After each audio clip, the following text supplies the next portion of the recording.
Suruhanjaya ini, kedua-dua Suruhanjaya ini bawa kepada kredibiliti. Kalau tidak, kredibiliti kerajaan akan terjejas. Takkan kita menubuh Suruhanjaya ini untuk menjadi, pakai istilah Profesor Aziz tadi, toothless institution, ataupun institusi yang tidak bergigi. Sudah tentunya kita nak tubuh institusi ini untuk bawa satu kredibiliti kepada penentangan rasuah dan pelantikan hakim secara telus. Terima kasih. Kita sudah habis satu soalan pertama bagi setiap ahli panel. Soalan banyak, tapi tak apalah, saya pilih yang mustahak saja. Saya nak bercakap politik malam ni dengan YB kita ini. Saya nak tanya balik soalan yang kedua kepada Yang Berhormat Datuk Husam. Ya, Datuk cakap bahawa dalam pilihan raya yang akan datang kemungkinan besar untuk Pakatan Rakyat mengambil alih kuasa itu cukup besar. Kenapa? Kerana pada hari ini jika ada pun sokongan pengundi Cina kepada Barisan Nasional, ia hanya sekadar di tahap 20% seperti mana yang Datuk cakapkan tadi. Masalah yang timbul sekarang ini pada persepsi majoriti rakyat ialah bagaimana Pakatan Rakyat dan PAS boleh bekerjasama untuk memerintah, sedangkan kalau kita tengok dalam kes di Selangor sekalipun, antara keadilan PKR dengan PAS ada masalah. So dasarnya berbeza, dasar kerajaan Kedah dan kerajaan Kelantan sama-sama kerajaan PAS pun berbeza. Macam mana nak memerintah itu, YB? Dipersilakan. Izinkan saya 2 minit tanpa sebarang celahan, ya. Baik, saya tidak katakan bahawa secara jitu Pakatan Rakyat boleh mentadbir ataupun akan mendapat kemenangan, ya. Saya tak katakan begitu, ya. Tetapi saya katakan bahawa perubahan politik sedang berlaku, transformasi daripada satu form kepada form yang lain akan terus berlaku, ya. Sama ada pada Pakatan Rakyat ataupun tidak adalah perkara yang kedua, ya. Saya ambil contoh 5P yang terakhir, iaitu parti, ya. Ya, yang disebut oleh Tun Musa Hitam, UMNO mengalami sakit tua. Bila dah tua, sakit, lagi cepat matilah. Itu secara tabi'i, ya. Ini realiti politik yang kita ada, ya. Saya nak saudara timbangkan fenomena ini, ya. Yang disebut oleh Rais Yatim, pemimpin UMNO patut dipilih secara tender, ya, tender terbuka, bukan tender runding, ya. Bukan negotiated tender. Dan saudara Syahidan respons dengan kata kalau di tender harga Rais Yatim ialah RM1, ya. Ada beribu laporan tentang masalah politik wang dalam UMNO, ya. Oleh Datuk, itu soal UMNO. Soal yang saya tanya tadi bagaimana? Saya nak sebutkan bila UMNO tumbang, bila UMNO tua, bila UMNO sakit, bila UMNO rasuah, beri wang salah, tak beri wang kalah, yang berlaku dalam realiti politik negara kita ialah kekosongan, ya, vacuum. Siapa yang nak isikan kekosongan ini? Ini yang menjadi satu perkara yang perlu kita timbangkan secara rasional. Jika sekiranya orang Melayu tidak beralih kepada PAS, orang bukan Melayu tetap tidak mengundi Barisan Nasional, maka akan berlaku ketidakseimbangan bilangan kerusi di semua peringkat.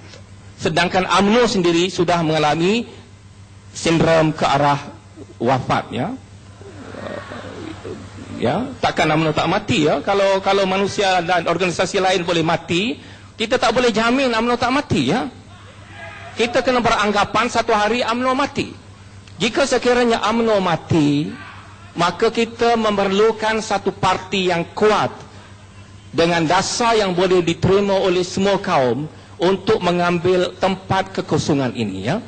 Jadi ini yang saya rasa tema utama saya, iaitu tema utama saya, transformasi politik akan mengambil tempat secara tabi'i, dan orang Islam, orang Melayu termasuk PAS mesti menempatkan diri dengan tepat dalam proses ini untuk menjaga kepentingan semua pihak dalam negara kita.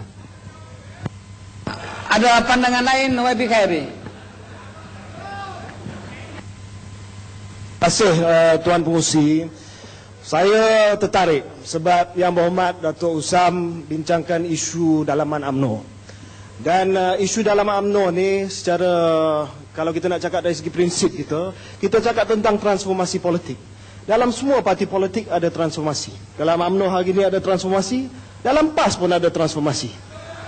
Contohnya hari ini kita dengar dalam parlimen pun sebut ada puak Erdogan yang menyokong Datuk Seri Anwar Ibrahim, dan juga puak PAS Tulen yang menyokong kepimpinan Presiden PAS Datuk Haji Hadi Awang itu sendiri.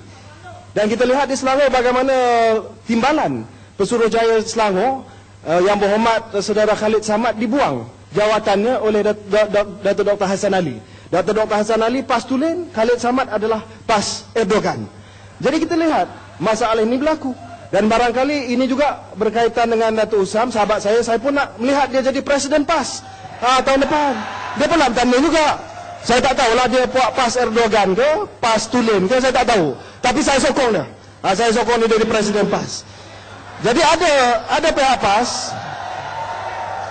Saya bukan ahli PAS, tapi saya sokong sebab sahabat saya, orang muda, saya sokong. Ada pihak PAS yang saya jumpa di parlimen. Saya perli dia, saya kata, ni Datuk Seri Anwar dah masuk, Pematang Pau dah masuk, ni bos you, ketua pembangkang, ketua kepada Pakatan Rakyat. Dia kata Anwar Ibrahim ni bukan bos saya. Yang bos saya adalah yang berhormat daripada Marang, Datuk Haji Hadi Awang. Jadi di sini kita melihat dalam PAS pun ada masalah. Transformasi politik bukan hanya dalam UMNO, dalam PAS pun wujud transformasi politik seperti mana yang saya sebutkan tadi, retak menunggu belah. Dan ini realiti. Tadi kita bincang dengan Profesor Aziz. Jangan kita hanya cakap tentang transformasi intra-parti, tapi inter-parti, tapi dalam parti pun wujud juga. Dalam UMNO saya nak jawab sikitlah. Saya nak jawab sikit kerana banyak dibangkitkan tentang UMNO, rasuah politik dan sebagainya. Sekurang-kurangnya Yang Mohd Datuk Usam, apa yang dibuktikan di sini adalah kesungguhan UMNO untuk menentang rasuah politik dalam parti kita sendiri.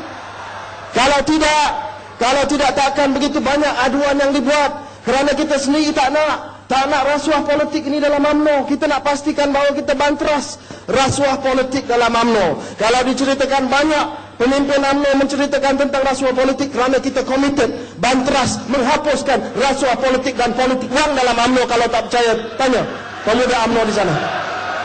Tapi YB, dalam pertandingan pemilihan UMNO yang akan datang ini, ramai orang bercakap calon itu guna wang, calon ini guna wang. So masih ada lagi persepsi itu meluas. Mengapa timbul soal yang seperti ini, YB? YB sekejap. Dan ada orang kata pilihan raya kecil Kuala Tenggang ini adalah satu tempat di mana semua pemimpin-pemimpin UMNO akan turun untuk mencurah wang. Apa komen YB? Terima kasih. Sebab itu saya menyokong usaha lembaga disiplin UMNO untuk perketatkan lagi pemantauan terhadap rasuah politik. Saya lah satu-satunya calon untuk jawatan Ketua Pemuda UMNO Malaysia yang minta supaya kita dapat kerjasama daripada BPR untuk banteras rasuah politik dalam parti UMNO. Jadi saya serius. Okay. Ini bukan soal kita dengar cerita sini sana dan sebagainya. Kita perlu bukti. Kalau bukti tak cukup, kerana kaki tangan lembaga disiplin tak cukup, kita bawa BPR masuk untuk siasat sama untuk memastikan bahawa ini tak berlaku. Dan semalam saya buat kenyataan bahawa di Kuala Terengganu ini, kalau nak datang kempen untuk parti, jangan datang. Kita nak datang kempen untuk Barisan Nasional kerana kita ada satu pilihan raya kecil yang penting. Itu jelas prinsip saya. Terima kasih YB dan Datuk Usam. Saya rasa kalau Saudara Khairi nak menteras UMNO menteras rasuah melalui UMNO, dia salah masuk kapal dan tadi saya terima kasih dia sokong saya ya. Tetapi apa yang diberikan oleh Saudara Khairi tadi adalah satu ilusi, bukan satu realiti ya. Adanya faction-faction dalam PAS ini adalah permainan media untuk memecah belahkan PAS. Dan mungkin saudara ada di belakang tu ya. Dia kata saya nak lawan Prasa dan PAS ya. Macam mana dia tahu apa yang ada dalam hati saya ya. Saya tak ada pun niat nak lawan Prasa dan PAS ataupun jawatan yang lebih tinggi. Saya tahu hati saya ya. Jadi ini adalah satu percubaan untuk pecah